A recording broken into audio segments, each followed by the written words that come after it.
Horrifying footage obtained by the Post on Saturday shows the moment a cold-blooded assassin fatally shoots a man 7 times inside a Bronx deli, turning the store into a scene described by one ex-cop as something out of Carlito's way. The 14-second surveillance clip from the Friday afternoon ambush inside the BH Gourmet Deli on Bainbridge Avenue in Fordham Manor shows the victim, 21-year-old Law and Order extra Jayquan Lewis, among at least 5 people in the bodega as he waited to buy a bottle of Poland spring water. One customer leaves the store as the gunman suddenly emerges from the back, dressed in denim shorts, a white tank top and sneakers, and wearing a black crossbody bag. The killer walks by a man standing near the deli door, lifts his arm and starts blasting at Lewis, who falls to the ground, his legs seen shaking in the disturbing footage. Lewis was struck 3 times in the chest, 3 times in the arm, and once in the stomach, sources said. The assassination reminds me of a scene from Carlito's Way, when Al Pacino's character gets shot by Benny Blanco from the Bronx, said Michael Alcazar, a retired NYPD detective who is now an adjunct professor at John Jay College of Criminal Justice. A high-ranking NYPD source said Lewis was killed over a beef on social media and may have had gang ties, which cops are still probing.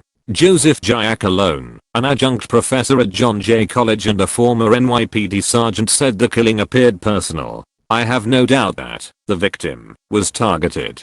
The guy standing next to him could easily been killed too, but wasn't, he said. Lewis' mom, Marisol Sanchez, denied that her son was involved with the gang, but she said she always worried about his safety and warned him, "I don't want you on the street," before he left home Friday to buy a cold drink on that scorching day. Lewis told his mom, "I love you," before setting out to the nearby deli. "I warned him, because so much stuff has been going on around here. I have seen so many shootings and I've been seeing a lot of killings. That was one of my biggest fears. Something happening to my son," said Sanchez, who was wearing a t-shirt with an image of Pablo Escobar that belonged to Jayquan. Sanchez, 46, said her son, who was known as JJ and was one of 5 siblings who loved acting and wanted to study nursing, did not have enemies. His mom said he was an extra on Law and Order, and Lewis also appeared in the 2019 movie Joyland, according to IMDb.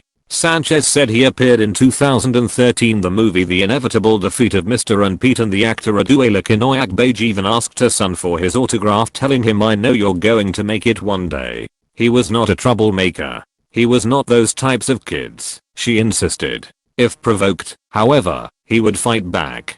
Sanchez, a recently retired postal worker, said the family was thinking of moving from the Bronx because of the escalating violence there. "We wanted to go an hour or maybe 2 hours away from here, to a more quiet area," she said. Shootings in the 52nd precinct, which includes Fordham Manor, increased 46% through August 8, with 19 up from 13 during the same period in 2020. There were 2 murders through August 8, a 33% decline from the same period in 2020 when there were 3. Citywide, shooting incidents have increased 15% through August 8 to 942 from 820 during the same time frame last year. Murders were up by 0.8% to 260 from 258. Mariah Ramirez, 63, who has lived in Fordham Manor for 34 years, said she felt uncomfortable on Bainbridge. "This street is dangerous, especially after COVID-19 with crazy people on the street," she said. "I feel nervous a lot of the time and check my surroundings when I walk." Workers at the BH Gourmet Deli are nervous now too. "I don't feel comfortable like before," one said. "But what can I do? I just work here," he said.